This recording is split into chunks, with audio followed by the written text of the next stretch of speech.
Audio Jungle. Audio Jungle.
Glória a Deus. Cumprimento a amada igreja com a paz do Senhor.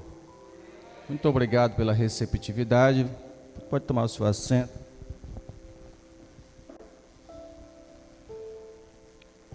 Libertar desse negócio aqui por um período.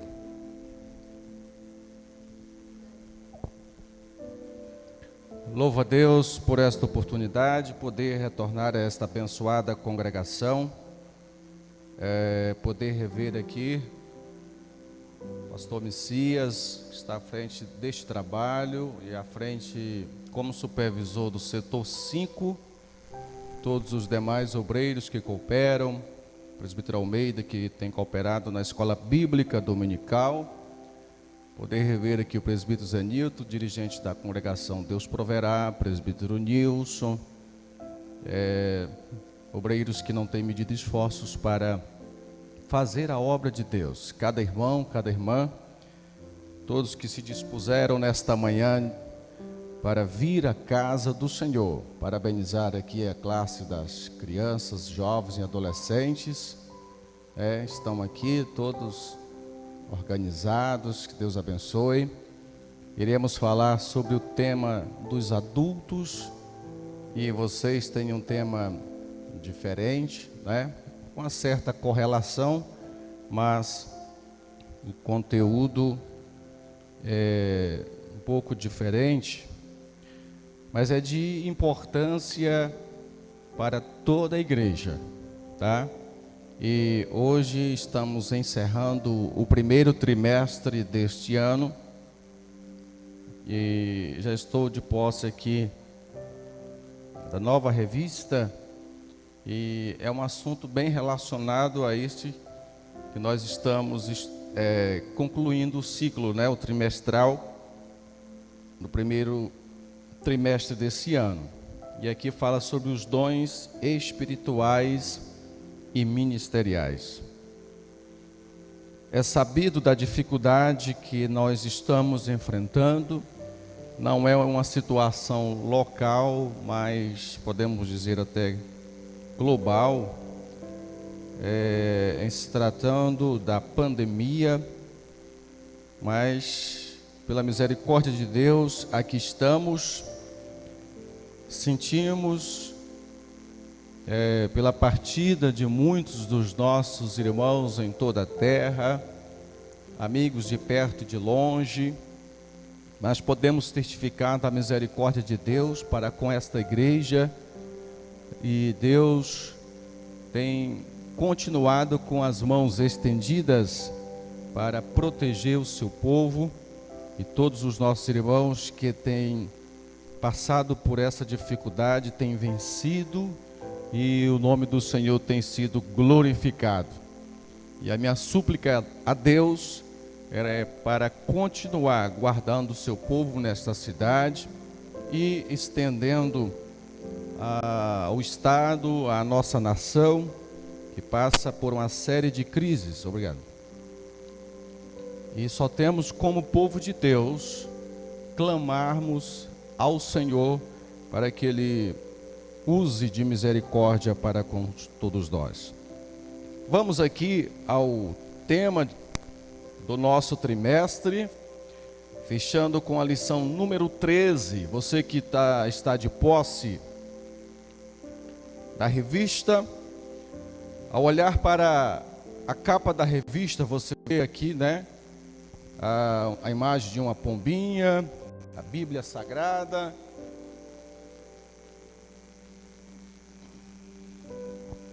E isso nos faz lembrar de uma promessa feita por Jesus Cristo antes de retornar aos céus, né? E eu rogarei ao Pai e Ele vos enviará outro Consolador. Se é outro, é porque o próprio Jesus também, quando na sua trajetória terrena estava com os seus discípulos, e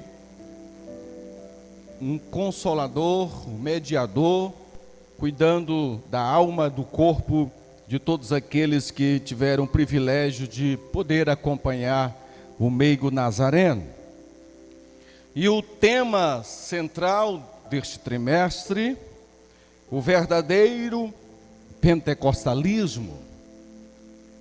E se é o verdadeiro, é porque de repente pode aparecer alguns, ou tem aparecido, com certa semelhança, com alguns aspectos, mas que às vezes foge da palavra, fere a doutrina.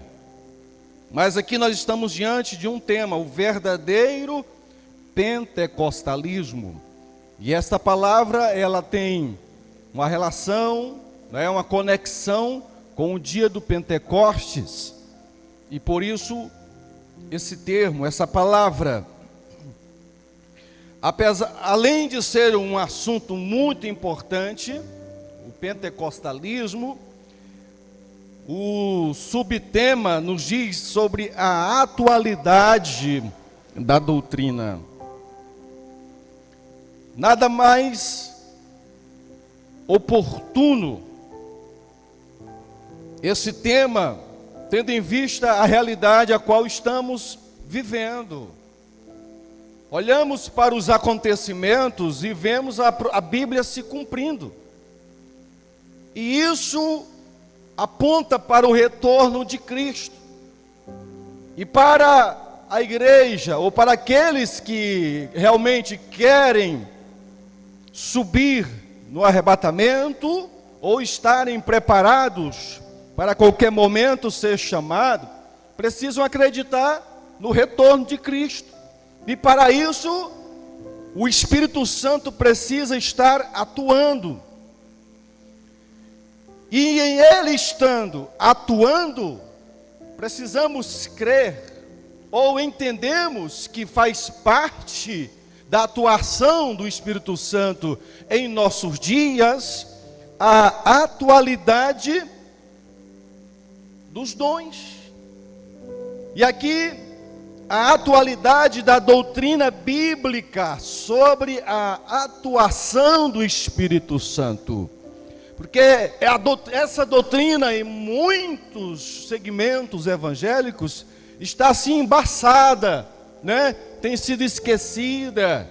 E o Espírito Santo, às vezes, ele não é considerado como uma pessoa, um Deus digno de honra, de glória, louvor e adoração, consolador, mas tem sido esquecido, está de lado.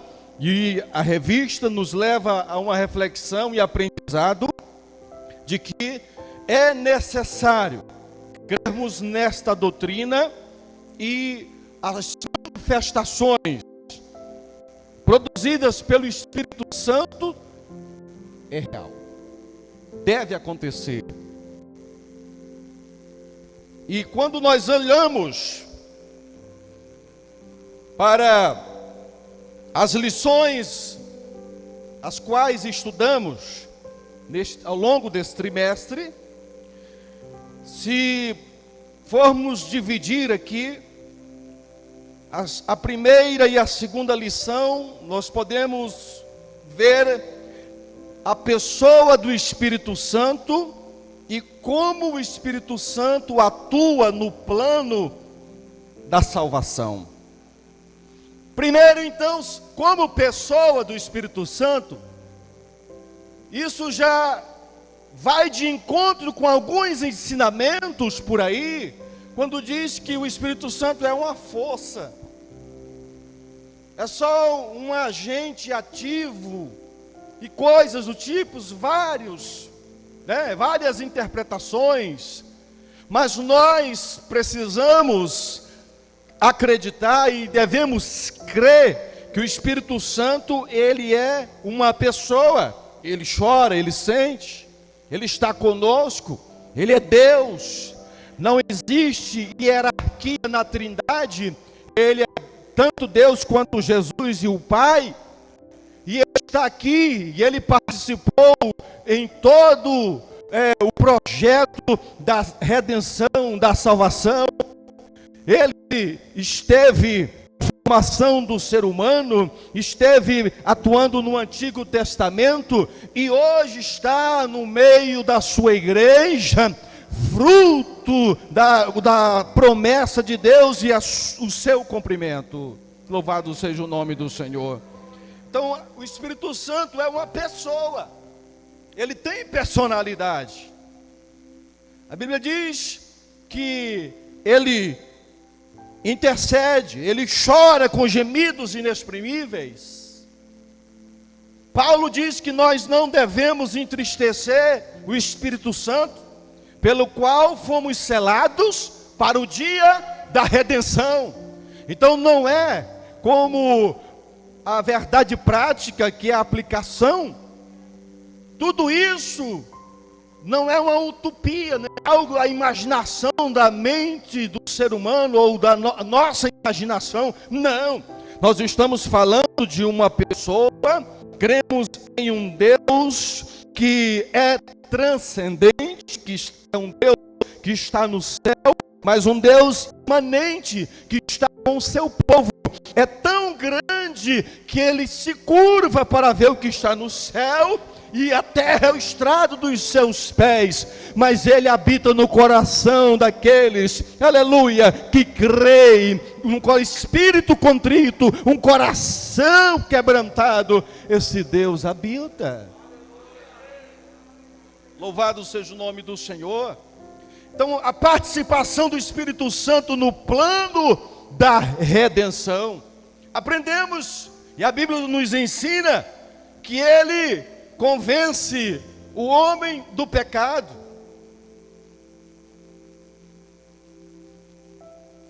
Ele atua, ele aprova e reprova. E nós aprendemos isso na lição.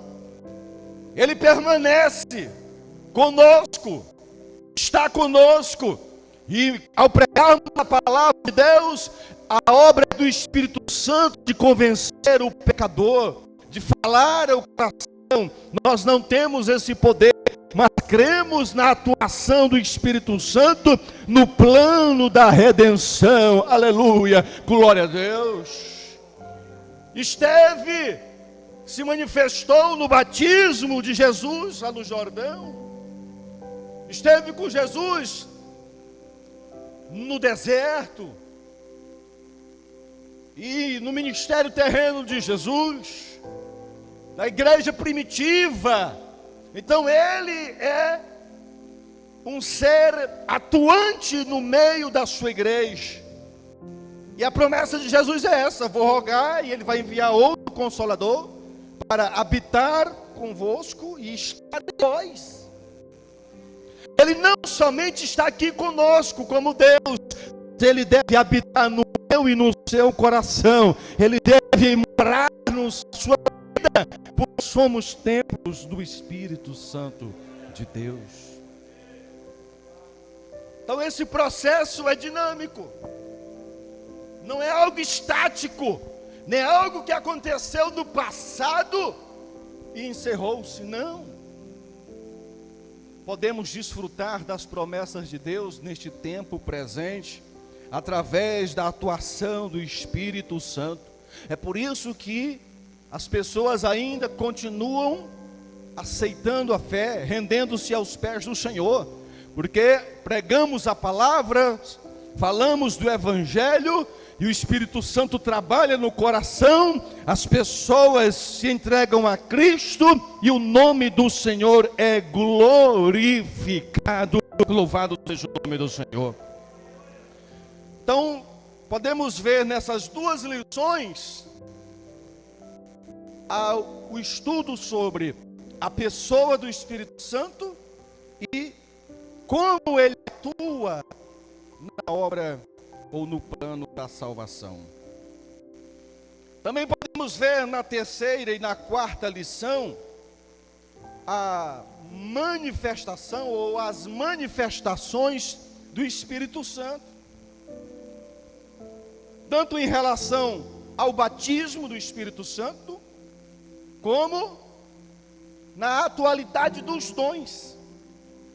Então essa é uma manifestação do Espírito Santo, é prova de que Ele está conosco.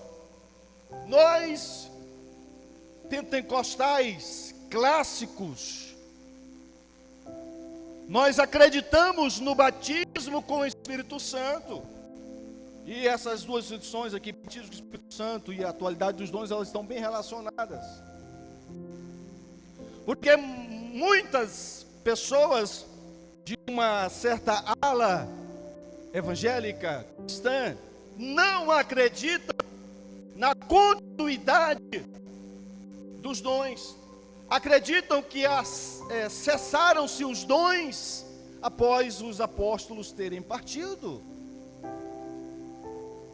fechou-se o cano sagrado, passou os pais, os apóstolos descansaram no Senhor, então não se faz mais necessário a atuação do Espírito Santo nesse aspecto, em relação aos dons espirituais, quanto ao batismo com o Espírito Santo, que a Bíblia diz que o próprio Jesus disse: olha, ficai em Jerusalém, até que do alto sejais revestidos de poder.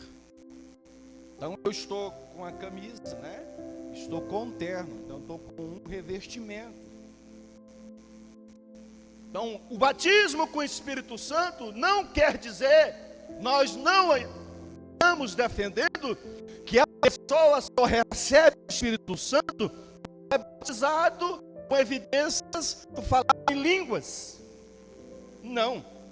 Até porque podemos ver no Novo Testamento 3 batismos. 3 batismos. O primeiro batismo é quando nós aceitamos, nos convertemos, o Espírito Santo nos batiza em Cristo. Paulo fala que nós somos batizados na morte e ressurreição de Cristo. Então todos que ao aceitarem Jesus, acontece esse ato no mundo espiritual.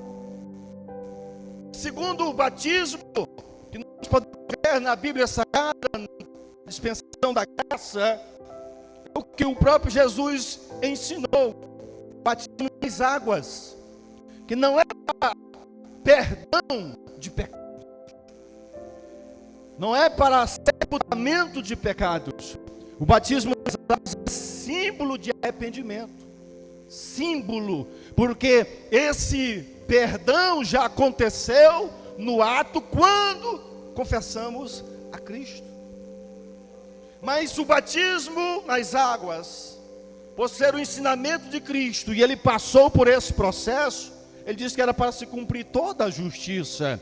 E todos aqueles que passam por esse ato, essas pessoas estão publicamente confessando que tem um Senhor, e eles devem satisfação a esse Senhor, que eles servem a um Senhor, e essa igreja tem como Deus, o nosso Pai, Deus Pai, Deus Filho, Deus Espírito Santo.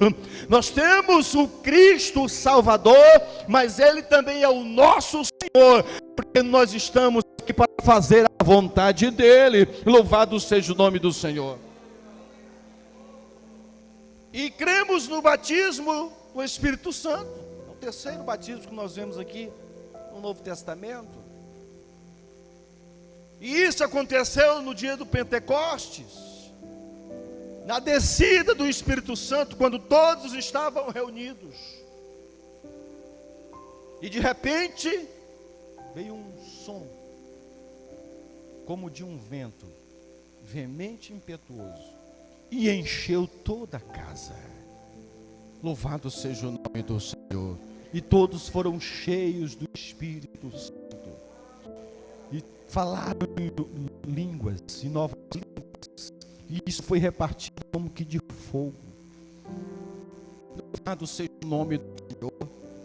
E essa expressão pentecostalismo é porque coisa semelhante aconteceu na Rua Azusa. Não que essas manifestações, em menor ou maior grau, deixou de existir, mas com maior evidência aconteceu isso na Rua Azusa. Depois de alguns terem se debruçado e olhado para o livro dos Atos dos Apóstolos, assim como Charles Fox Parham,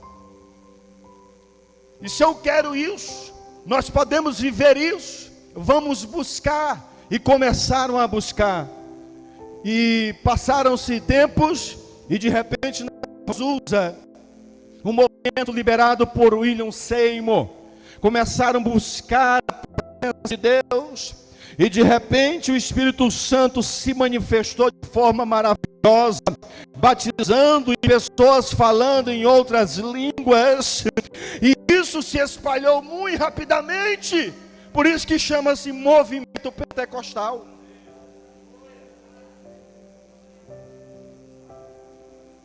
Movimento.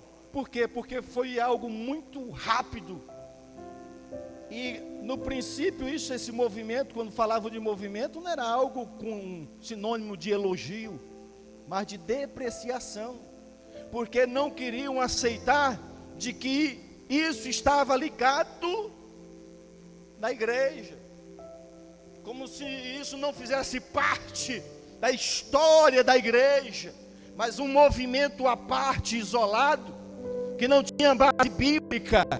Não, mas isso não existe, não é dessa forma que entendemos, porque a manifestação do Espírito Santo foi real, tem sido real, e podemos ver testemunhos do que Ele tem feito, continua fazendo e vai fazer, porque Ele está conosco e Ele deve ter liberdade no nosso meio.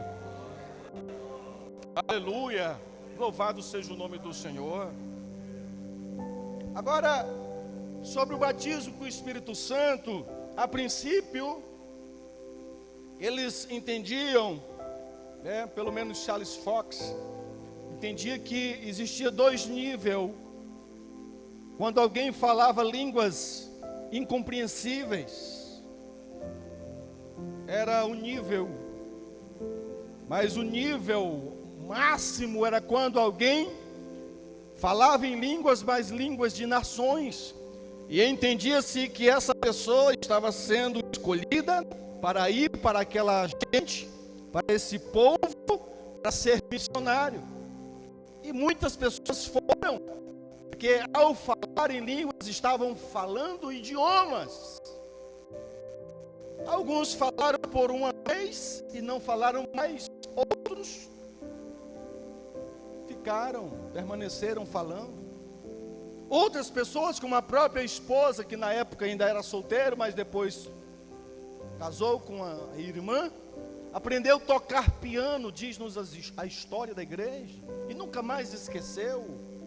Nós temos testemunhos já da nossa era, de pessoas que ainda estão no nosso meio, de que alguém ao falar as línguas estranhas, Deus estava falando no ouvido dessa pessoa.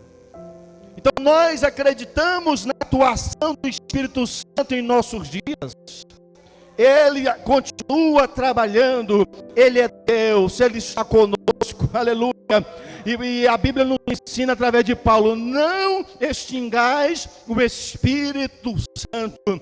Ele não tem se manifestado em muitos lugares, em muitos púlpitos por aí, porque tem tentado limitar, não acreditam na doutrina dos dons, e ele é educado, é uma pessoa. Mas se nós continuarmos buscando, Ele vai continuar operando, Ele vai continuar agindo, porque Ele é Deus e é uma promessa. Então os dons ainda continuam conosco, no nosso meio. Quantas pessoas que têm recebido a cura divina? E nós podemos testificar nisso, nós cremos. Aleluia. As pessoas que têm se levantado do leito. Deus opera quando quer, né? O que Ele quiser usar, mas opera. Precisamos estar atentos quanto a isso. A Igreja Evangélica Assembleia de Deus, que o primeiro nome não foi esse, mas Missão da Fé Apostólica, depois Assembleia de Deus. Nós precisamos continuar buscando isso. É uma doutrina. Por que nós não estamos buscando? No princípio, quando alguém aceitava, ou como se dizia, passou para a lei dos crentes, não era assim que se dizia? Fulano de tal passou para a lei dos crentes. No princípio, quando alguém aceitava, mesmo sem conhecimento bíblico, teológico, aprofundado, mas alguém já estava lá cuidando, e nós vamos ver no discipulado isso, né? Olha, agora você é crente, você não pode isso, você tem que fazer assim, então eu vou estar contigo aqui. Primeiramente, você precisa deixar isso, deixar aquilo, porque o próximo passo é o batismo nas águas. Batizava-se nas águas, não é batizado com o Espírito Santo. Nós vamos orar, você vai buscar, você ser batizado com o Espírito Santo. E quando terminasse o ano, 300 e poucas pessoas aceitaram a Jesus, 300 e poucas pessoas foram batizadas com o Espírito Santo. O que é isso? Porque tinha um alvo, tinha um objetivo, e precisamos cultivar isso. As nossas crianças precisam ser ensinadas a pedir o batismo com o Espírito Santo. Os nossos adolescentes. Quantas pessoas estão na igreja e não são batizadas com o Espírito Santo? Com evidência em falar em línguas estranhas. Aí você me pergunta: pastor, mas todos vão ser batizados? Não, nem todos. Mas eu pergunto: esses que não são, estão buscando?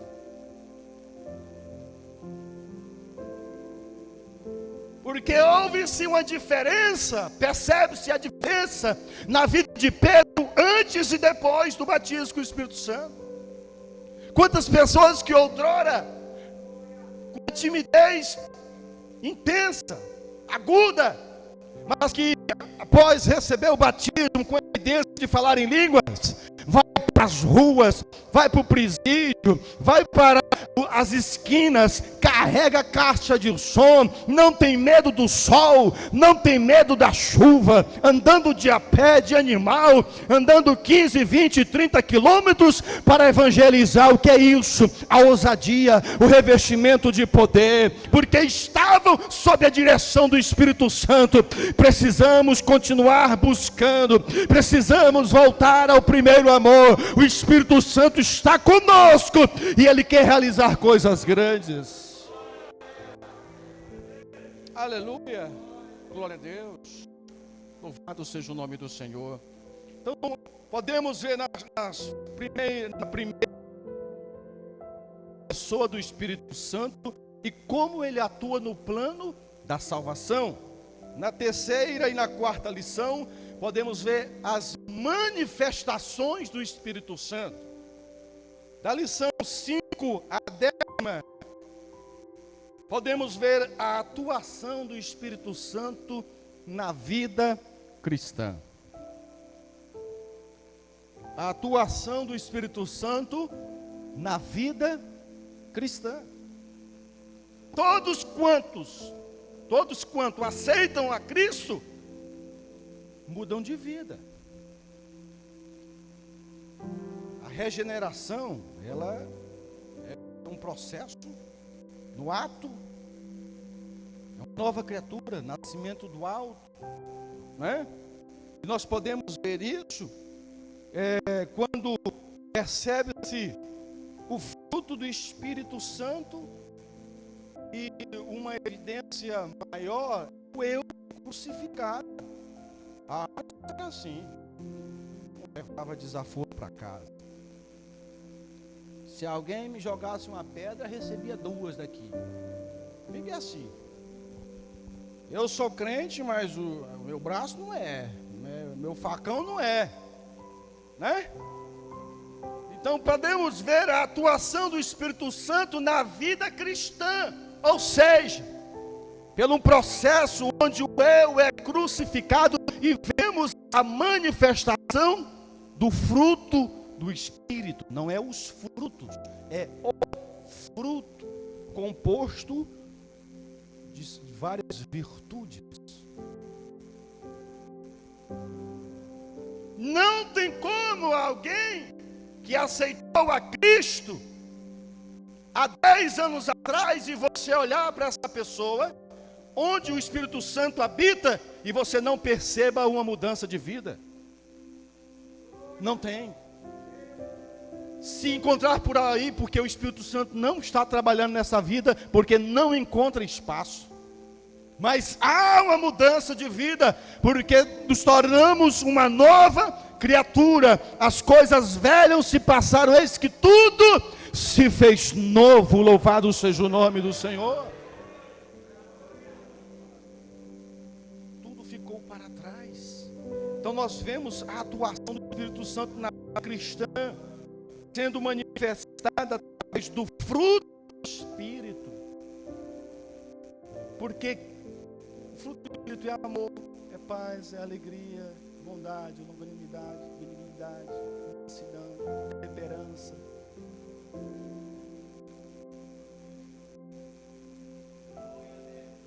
Não tem como alguém não amar e ter paz, porque esse fruto é assim. Não tem como você escolher, não, eu quero esse gume, mas esse eu não quero. Eu quero a paz, mas não quero perdoar. Eu quero receber a bondade, mas não quero ter longanimidade, temperança. Não tem como. O Espírito trabalha, o Evangelho, ele trabalha, ele alcança todo o nosso ser. Ele trabalha em todos os âmbitos da nossa vida.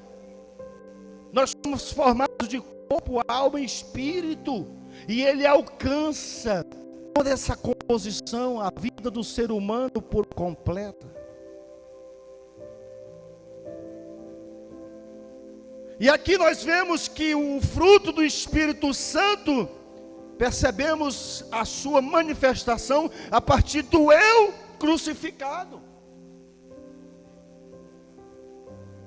E sua continuidade se dá através da santificação. O que é isso? A santificação é um ato de Deus em nós, tendo a participação dele e a minha participação. A justificação é um ato de Deus por nós, porque ele assumiu a minha culpa, a tua culpa. Ele disse: ele está condenado, ele é réu de morte, eu vou morrer no lugar dele, eu vou morrer no lugar do João, eu vou morrer no lugar da Maria. Declara justificado. Essa é a justificação feita por Deus. É um ato de Deus por nós. Agora a santificação é um ato de Deus através do Espírito Santo em nós. E Paulo fala que esse processo, precisamos buscar o aperfeiçoamento. Todos os dias é um processo, é dinâmico. Não tem como eu ter sido salvo há 10 anos atrás e pronto, agora está tudo resolvido. Já recebi por completo todas as benesses relacionadas à salvação, à vida cristã. É um processo. Uma criança que veio ao mundo espiritual precisa crescer, precisa de cuidado, precisa se tornar adulto, precisa agir como adulto, porque Paulo diz: quando eu era menino, eu fazia as coisas de menino, mas agora eu não sou mais. É por isso que às vezes, antes nós fazíamos algumas coisas no início da nossa fé, que a gente olha e diz: rapaz, era muita doidice com um bocado de fé. Mas Deus agia do mesmo jeito, porque Ele sabia que naquele momento eu não tinha como agir diferente a não ser daquele jeito. Mas passou-se o tempo, agora eu ajo como adulto, maduros na fé. Mas não pode ser só maduros na fé. Toda casa, para ter alegria, precisa de quê?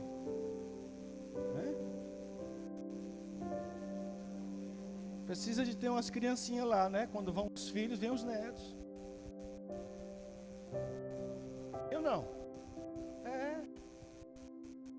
Corre dali, corre da acolá, negócio, hein? Quando é só de adulto, já está chegando para a idade, aquele silêncio, é aquele negócio, aquela coisa muito centrada, né? Nada sai do lugar, é tudo organizado. Se passar um mês lá, a casa lá, só os dois, nada suja, nada muda, porque, né?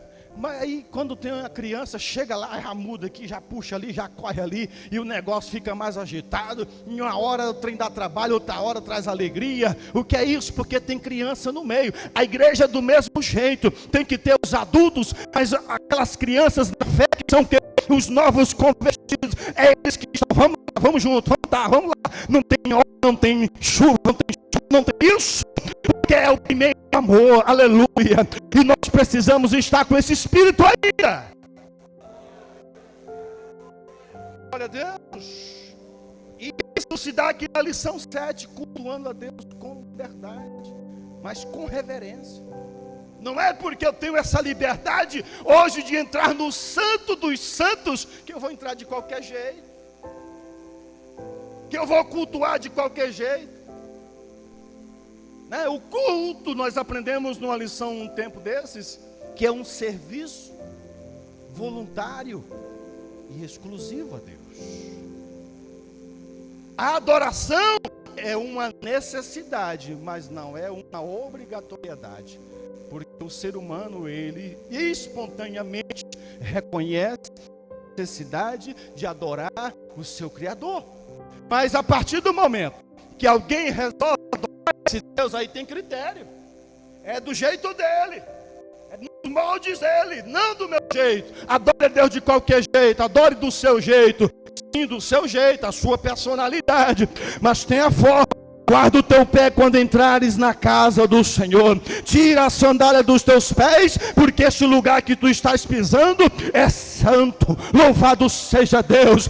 Todos que se estavam diante de um ser divino se curvavam entendendo que era Deus. Todos aqueles que viram o Senhor de alguma forma, assim como Isaías clamou: ai de mim! Porque a glória de Deus revela a nossa pecaminosidade. Quanto mais nos aproximamos de Deus, mais percebemos o quanto nós somos miseráveis, pecadores, que precisamos da misericórdia dele. Não tem esse negócio de meu brother, não tem esse negócio, esse é meu chegado. Essa intimidade foge um pouco do respeito e da reverência. Também não podemos ter medo de um velhinho com um cajado para bater toda hora, mas é um Deus que exige de nós reverência. Aleluia. Glória a Deus. Aleluia. Sempre, sempre. Aqueles homens de Deus que tiveram acesso à presença de Deus no Antigo Testamento, em teofania, né? Tinham essa ideia de que eram pecadores e quando viam a manifestação clamavam por misericórdia para não ser destruído pela glória de Deus. Então, quanto mais nos aproximamos de Deus, percebemos a nossa pecaminosidade e reconhecemos que somos pecadores miseráveis, mas a graça dele é derramada sobre as nossas vidas e nós continuamos fazendo a obra do Senhor e dizendo: Senhor, somos falhos, pecadores, miseráveis, mas o Senhor é o Deus que me entende, o Deus que me ajuda. É por isso que essa igreja tem crescido, é por isso que você está aqui, não porque você é bom, merecedor, não, é porque a graça dele tem nos alcançado. E isso envolve o comprometimento com a palavra. E isso só acontece com aqueles que têm um fervor espiritual. Não tem como ser fervoroso espiritualmente falando se não é a palavra, se não se alimentar da palavra. Não tem como. Se não se alimentar da palavra, vai definhar espiritualmente. É como nós, o corpo físico, precisa de alimento, de cuidados, de descanso. Precisamos nos deleitar a Deus. Deleita-te no Senhor. E Ele faz o que aí? Satisfará. Entrega os teus caminhos ao Senhor. Precisamos acreditar nele. Precisamos confiar nele. Assim como o nosso corpo físico precisa de descanso, nós precisamos nos deleitar em Deus. Aleluia. E não somente nos deleitar nele, mas nos alimentarmos do pão do céu, que é a palavra. Só assim nós estaremos fortalecidos, viveremos no fervor espiritual.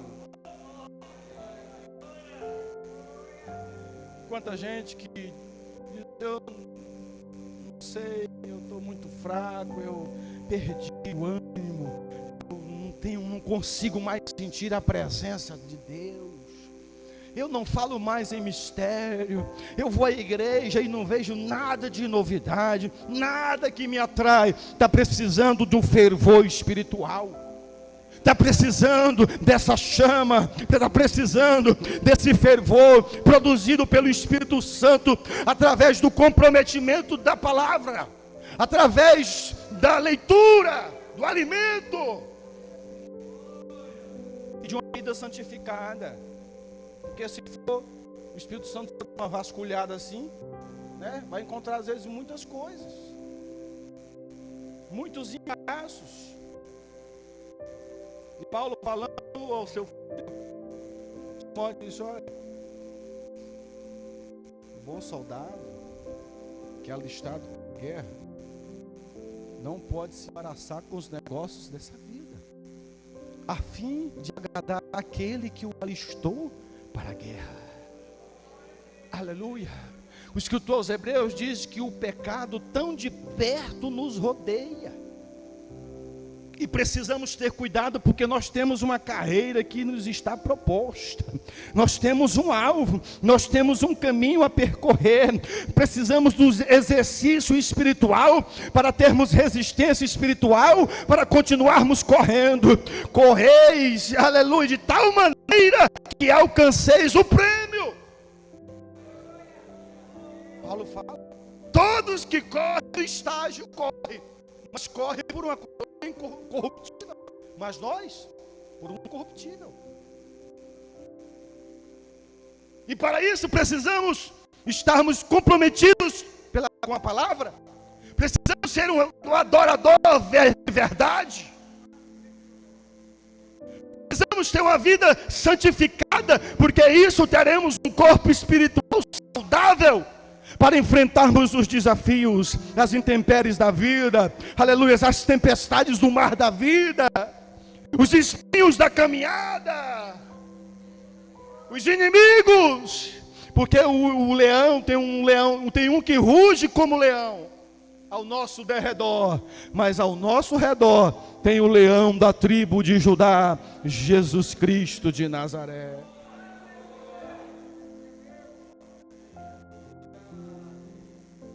Então tudo isso, vendo a atuação do Espírito Santo na vida cristã, temos perceber em uma vida santificada, comprometimento com a palavra, visto que nós temos uma ética cristã, não é isso? Nós temos uma bússola, nós temos um livro. O comportamento do cristão é diferente, nós temos uma ética cristã. O fervor espiritual, isso redunda em bênçãos, tanto para o porvir, quanto ainda nessa terra. É por isso que Deus, através do Espírito Santo, está atuando, e a muitos Ele cura, outros dá descanso, mas a outros Ele cura. Nós aprendemos através do rei Ezequias, que Jesus ouve a oração. A oração foi mais poderosa do que a profecia. Quantos têm orado, clamado a Deus, Deus tem respondido, Deus tem curado, aleluia, e isso é fruto, é resultado de uma vida de comprometimento. Isso não quer dizer que aqueles que não foram curados e partiram estavam em pecado, porque até o próprio Jesus, em muitos lugares, ele fez poucos milagres por causa da incredulidade. Então precisamos estar atentos. Então, no primeiro bloco nós vemos a pessoa do Espírito Santo e como ele atua no plano da salvação. No segundo nós vemos as manifestações do Espírito Santo comprovadas no batismo e nos dons. No terceiro bloco nós vemos aqui a atuação do Espírito Santo na vida cristã, através do fruto do Espírito, de uma vida de santidade, da liberdade na adoração, do fervor espiritual e das benesses divinas. Vamos ver também a atuação do Espírito Santo na obra da igreja, na evangelização, no discipulado e na preparação para o arrebatamento.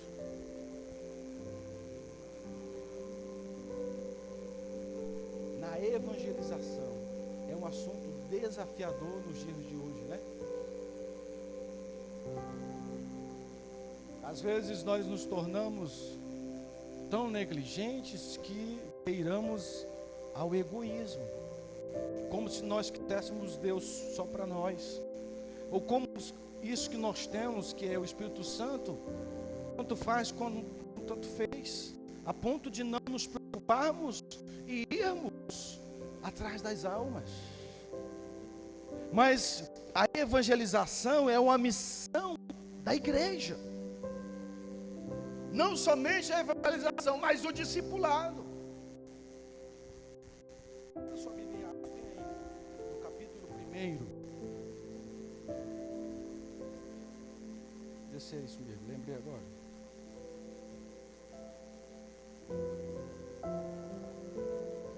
Atos 1.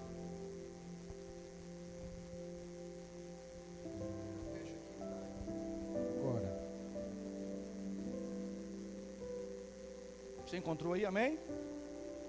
Fiz o primeiro tratado, ó Teófilo, acerca de tudo que Jesus começou. O que é que diz o versículo? Não só a fazer, mas o quê? Você viu o discipulado aqui? Ele não somente fez, mas ele ensinou aquilo que ele estava fazendo. Tem profissionais que são egoístas, né? Você vê muitos ajudantes que hoje são profissionais. Rapaz, eu trabalhei com fulano e tal, que ele não ensinava não, ó. Esse serviço bem aqui ele não fazia não. Ele te mandava eu sair de perto, né? Porque não queria que ninguém aprendesse. Como se essa pessoa faltasse e o mundo ia parar. E nós precisamos reconhecer isso. Nós somos uma geração. Jesus pode vir nesse tempo, mas pode vir daqui a alguns anos. E nós precisamos não somente fazer, mas ensinar. Né? Não somente fazer, mas ensinar também. Ensinar essa turma que está vindo aí. E às vezes nós falamos e somos culpados.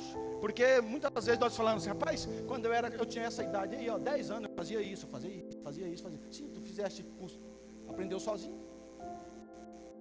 Ou porque o pai ou a mãe não mandava fazer? Tinha que ensinar. Aí eu pergunto, estava aprendendo, gostando? Ah, não. Rapaz, essa turma hoje é mole. Porque quando eu tinha 12 anos, eu fazia isso. Agora isso aí, não sabe fazer nada. Mas por quê? Você está entendendo? Eis a diferença. Falhamos em algum momento. A engrenagem pulou uma. Porque às vezes nos preocupamos muito em fazer. E às vezes com aquela boa intenção de dizer, eu sofri muito. Não quero que o meu filho sofra, não. Eu passo por isso, mas eu não quero que passe, não. Esse amor aí é destrutivo. De Pérgamo amou demais e Deus reprovou. Falhamos. E nós estamos agora com dificuldade na evangelização e no discipulado. Porque outrora, como eu falei, o compadre, quando dizia, compadre, vamos lá no culto lá, não vou não, bora lá, ele ia. Aceitava Jesus, quando ele ia, o compadre ia com a família toda. Logo de medo tinha muitos filhos, né? O compadre só olhava assim, e todo mundo. Aí aquele que tinha convidado não sabia às vezes nem ler, mas estava lá todo dia. Ou estava lá todo culto. Hoje é culto, vamos lá. Rapaz, não, vamos lá. Ia. E com isso a igreja foi crescendo, se multiplicando. Nós temos o celular, temos o WhatsApp para mandar uma mensagem, para saber como é que está, para convidar, para isso e aquilo, e às vezes nos omitimos, às vezes nos negligenciamos, atendemos primeiramente o nosso hobby, atendemos primeiramente os nossos interesses, primeiramente os nossos, para depois, se der, quando der certo, fazer o restante. Jesus está dizendo, aqui através de Lucas, ei, eu estou te enviando um documentário para falar a respeito de tudo aquilo que Jesus não somente fez, mas ensinou os seus discípulos a fazer. Louvado seja o nome do Senhor. E nós precisamos estar atentos. Jesus estava orando e o mundo precisa ouvir a palavra de Deus. Precisamos ensinar, discipular. Porque está tendo uma geração doente. Uma geração de porcelana.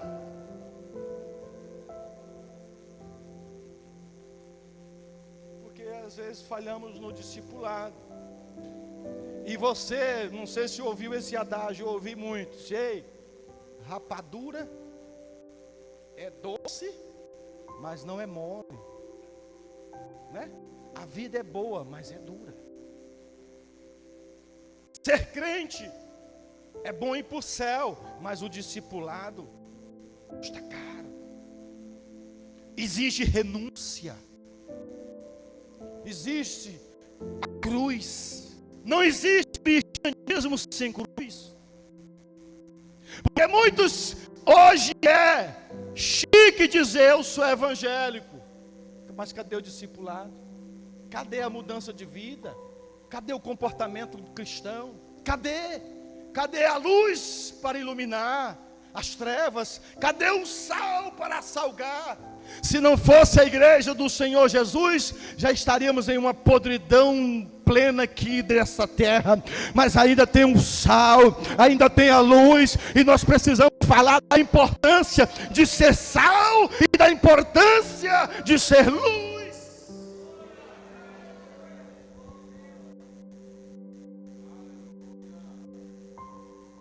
E aqui, tudo isso para alcançarmos a bendita esperança.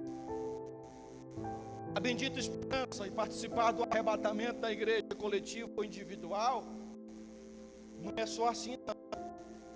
A não ser que você queira esperar para a grande tribulação, como nós acreditamos, para ser salvo pelo seu mérito. Eu não quero.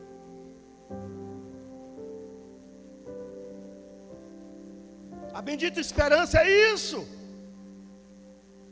É nós acreditarmos no retorno de Cristo. E isso exige fidelidade. Olha o que a lição está nos ensinando, né? Eu não vou falar de todos os pontos, porque já é um assunto bem conhecido. Só fecho aqui com os irmãos. Já estamos já no horário. Nesses 5 minutos eu fecho aqui.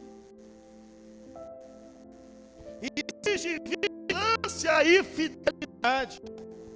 E fidelidade, como nos diz aqui o comentador, é uma demonstração de fé.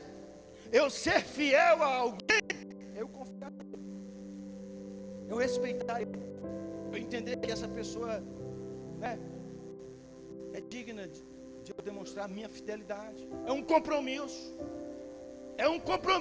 é uma renúncia. Assim como o esposo tem que ser fiel à esposa e vice-versa, isso é porque assumiu um compromisso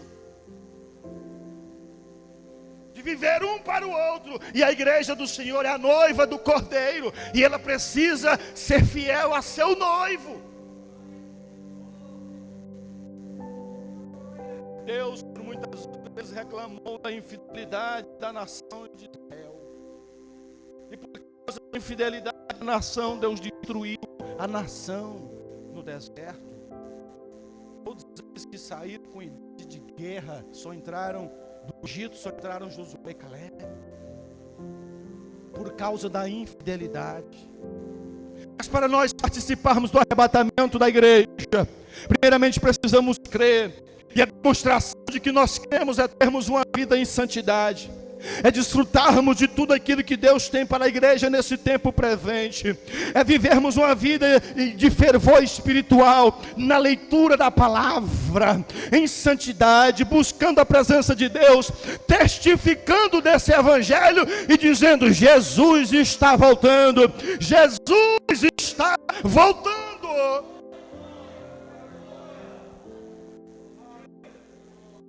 Precisamos despertar aqueles que estão dormindo, mas precisamos nos manter vigilantes, porque senão vamos dormir também. Você sabe a parábola das virgens? Todas dormiram, mas 5 delas tinham azeite de sobra. Todos nós falhamos aqui nesta caminhada, mas não podemos permanecer no erro. Não podemos. Tem hora que nós estamos, tem dia que nós vencemos um gigante, se aparecer outro, a gente vence. Todo dia nós matamos um leão, mas tem dias que nós corremos, assim como Elias correu para se esconder, e antes de se esconder na caverna pediu a morte, porque nós somos seres humanos. Nós temos uma crise emocional por vezes, estamos em um período tão turbulento, que se nós não pedirmos misericórdia de Deus, vamos estar nos sucumbindo juntamente com esse mundo que não pensa no próximo, só quer ver o mal pensando em si mesmo. Mas a igreja do Cordeiro está aqui dizendo: nós acreditamos no teu retorno, e isso é um prenúncio da tua vinda e do teu retorno. Mas enquanto estivermos aqui, vamos continuar falando do teu amor, das tuas verdades. Precisamos ser vigilantes e viver com fidelidade, porque Deus é fiel. E Paulo falou a Timóteo dizendo: se nós não formos fiéis, ou se formos infiéis, Deus permanece fiel, porque Ele não pode negar a si mesmo. E eu convido a você a se colocar de pé nesta hora, em nome de Jesus de Nazaré. Quantas pessoas já marcaram o retorno de Cristo, mas Ele não deixou isso revelado. Esse dia e hora não cabe a vocês querer saber ou saber disso, só o Pai. Mais uma coisa, precisamos estar vigilantes, esperando a qualquer momento. Ele já tem voltado para muita gente individualmente falando. Ele tem colhido muito nesses últimos dias. Mas se você está aqui, continue firme, acreditando nessa promessa. Ele virá e não tardará. E João diz: filhinhos, é já a última hora. O escritor aos Hebreus diz: ei, suporta mais um pouquinho, porque aquele que há de vir, virá e não tardará. Ele disse aos seus discípulos: eu vou para o Pai, mas voltarei. Aleluia. Estejais firmes, que estejamos crentes firmes. Não deixemos nos levar por essas coisas do mundo, mas que nós tenhamos o reino de Deus como prioridade em nossa vida, porque essa é uma promessa real, essa é uma promessa que não falhará. Pode passar os céus e a terra, mas as promessas de Deus não vão passar. As palavras, você crer nisso, levante sua mão aos céus, ao Senhor, nesta hora, e oremos juntos. Você pode começar orando aí e dizer: Senhor, eu creio nas tuas promessas. Eu quero viver uma vida de santidade. Eu quero te servir com sinceridade. Eu quero ser fiel a ti, Senhor. E nós temos uma promessa na Bíblia: ser fiel até a morte, e dar-te-ei a coroa da vida. Oh Espírito Santo de Deus, nós confiamos, acreditamos em Ti. Oh Pai, oh meu Mestre, nós continuamos nesta terra e só estamos aqui porque o Senhor tem usado de misericórdia. E eu te peço, ó Pai, em nome de Jesus de Nazaré, renova as nossas forças, que a nossa esperança continue viva, para continuarmos esperando do teu bendito retorno. Nós queremos, Senhor, participar desse momento tão especial, de termos um corpo glorificado, transformado, para se morar contigo. Mas enquanto isso não acontece, eu peço que o Senhor nos guarde, que possamos estar vigilantes, que não olhemos nem para um lado e nem para o outro, mas possamos olhar para Ti, que é o autor e consumador da fé. Guarda essa igreja, guarda o Teu povo, Senhor. Guarda essas crianças, os adolescentes, batiza-os com Teu Santo Espírito.